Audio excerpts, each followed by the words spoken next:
T'imagines, là, on est à Bordeaux, Enfin! enfin, au bord du fleuve. Et à cette heure-ci, normalement, en Afrique, les fauves viennent boire et manger. Là, aujourd'hui, les Bordelais viennent se promener. C'est un autre genre de fleuve et un autre genre de fauve. Là, on est sur quelque chose qui s'appelle le Miroir d'eau. Regarde comme c'est beau.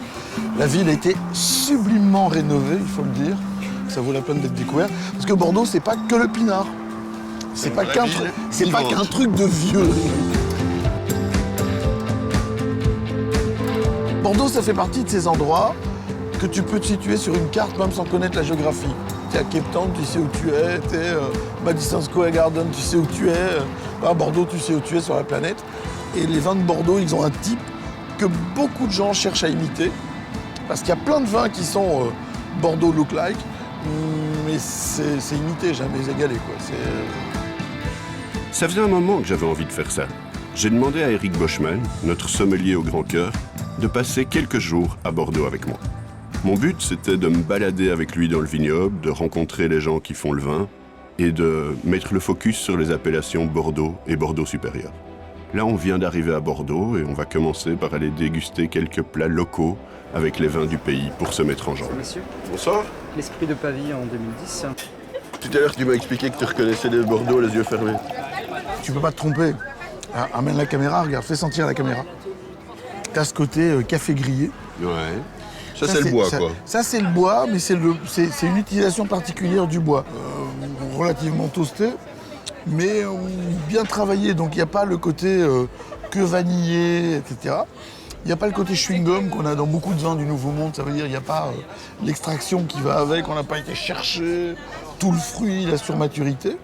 Donc, tu sens que c'est bien équilibré. Moi, ce que j'aime, c'est l'acidité qu'il y a là-dedans. C'est très équilibrant parce que tu as le fruité, tu as la richesse, mais si tu n'avais pas l'acidité, tu aurais un truc qui serait tout plat.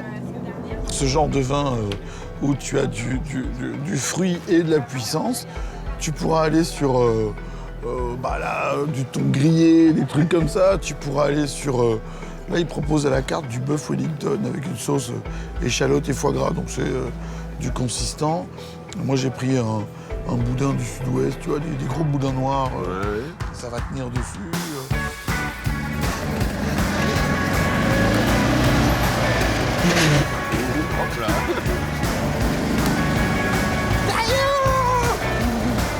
Il y a du vent! On a logé en ville et là, on quitte Bordeaux en direction du bassin d'Arcachon à bord de notre superbe Méhari rouge resplendissante. Étonnamment, on n'est pas au milieu des vignes, mais bien au milieu des pins des Landes, autrefois utilisés pour les bateaux. Et qu'est-ce qu'on va voir ici, Eric? Ici, des mammifères marins, des phoques, des otaries. Et à part les otaries? Des huîtres. Ici, la spécialité, c'est l'huître. Regarde, là, il y a des pêcheurs qui rentrent. Ouais. On les voit dans un petit bateau, là. Là, dans le fond, les ostréiculteurs, on les voit travailler, là, dans la trouée entre les pins. Et t'as les petits poteaux, voilà. C'est un endroit magnifique. On est vraiment dans la baie. Là, sur le côté, devant nous, il y a la dune du Pilat. On a le paysage typique du coin, du sable, du pin des Landes, de la bruyère. C'est très poétique. Et la mer. La mer qui est pas du tout aussi tranquille qu'elle en a l'air, qui est bien froide. Hein. Faut quand même pas oublier que c'est l'Atlantique. C'est l'endroit idéal pour se taper quelques huîtres et un peu de Bordeaux blanc.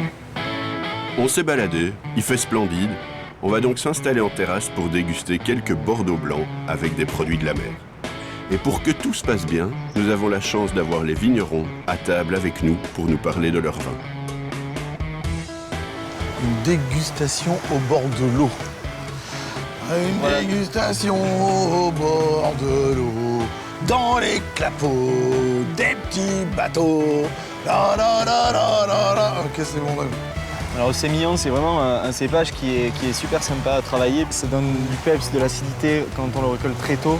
C'est un cépage qui est gras, donc ça apporte du corps au vin. Vraiment, ça remplit la bouche. Donc, c'est ramassé à la main dans des cagettes. Voilà, c'est le même principe que, on va dire, les champagnes. Donc c'est méthode traditionnelle. Deux choses qu'il faut préciser. La cagette, c'est pour enfermer les raisins sauvages, pour pas se blesser, parce que le sauvage. Et autre chose, c'est qu'il est tout rouge, mais c'est pas parce qu'il a bu, c'est le soleil. Il a passé les 3 dernières semaines à l'ombre d'une cave, donc d'un coup, on l'a ramené au soleil et il est en train de rougir. Voilà. Donc, c'est méthode traditionnelle donc de fermentation en bouteille, hein, comme tous les créments, comme tous les champagnes.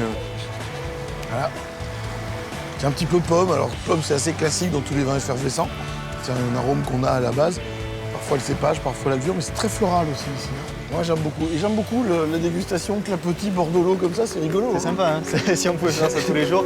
Vous avez eu l'occasion d'aller à la plage cet été ou non? Pour nous, la plage, c'est fini. Après 1 heure de route en Méhari, nous arrivons chez Castel, qui est un grand négociant bordelais. Allez Eric, on y va, il nous attend. Oui, mais moi je suis désolé, je sors par la porte. Mais Eric, sapristi, dépêche-toi un peu. Sapristi! Quelle est la différence entre un propriétaire d'un château et un négociant? Alors le négociant, si on devait le qualifier, on dirait que son métier, c'est de valoriser au niveau du vin l'ensemble d'une région. Donc on va aller, avec notre savoir-faire, sélectionner des vins partout dans la Gironde, sans forcément tenir compte de leur attachement, on va dire, originel. D'accord. Voilà. Et ensuite, notre métier, ça va être de les sublimer, de les assembler et éventuellement, comme on l'a cité tout à l'heure, d'en faire des marques. Après les blancs à la plage, les rouges chez le négociant Castel, on se réjouit à l'idée de rendre visite à Patrick Carteron du château Pénin. Mais pour arriver chez le roi du rosé, c'est toute une aventure.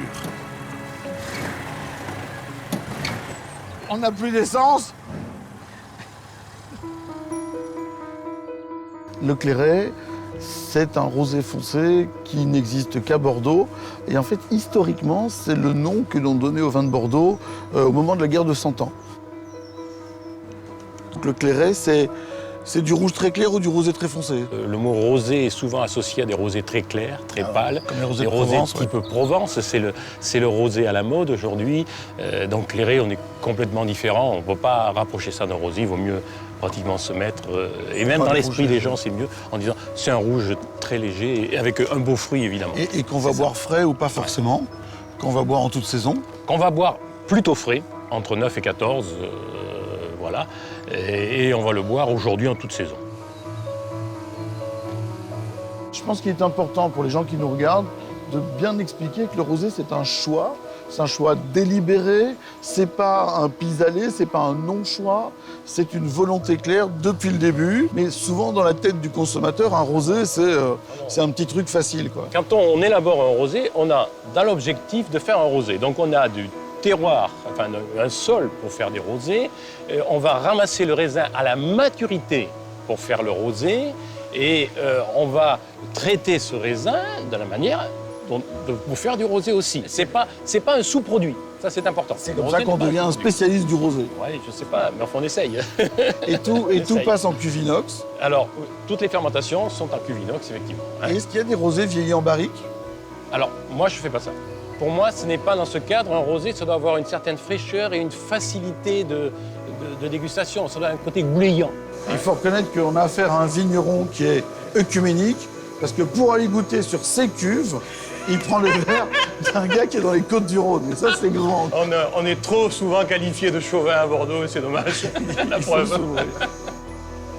Quand on dit vin nature, vin sans soufre, on imagine la cave en terre battue, le gars qui parle avec les étoiles, qui tape du pied avec les petits lapins, etc. Là, on voit, on est sur une cave qui est hyper clean, etc. Vous faites des rouges sans sulfite, et ça sent pas le cheval mort au galop.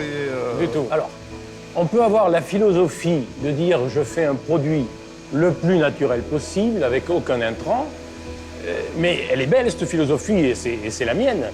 Mais ça demande beaucoup de technologie, c'est pas du rêve. Il faut quand même être très clair. Le vin sans soufre, ça devient du vinaigre si on reste sur la nature. Donc il faut quand même de la technologie et de la réflexion pour arriver à faire des vins naturels. Les vins sans soufre ont tendance à pas vieillir. C'est vrai, ça? Il me semble qu'il y a 2 phases de vieillissement. Moi, l'intérêt des vins sans soufre, c'est surtout le caractère naturel du fruit naturel, mais que l'on va avoir, on va dire 4 ans, guère plus. Après, on va vieillir comme un autre vin rouge.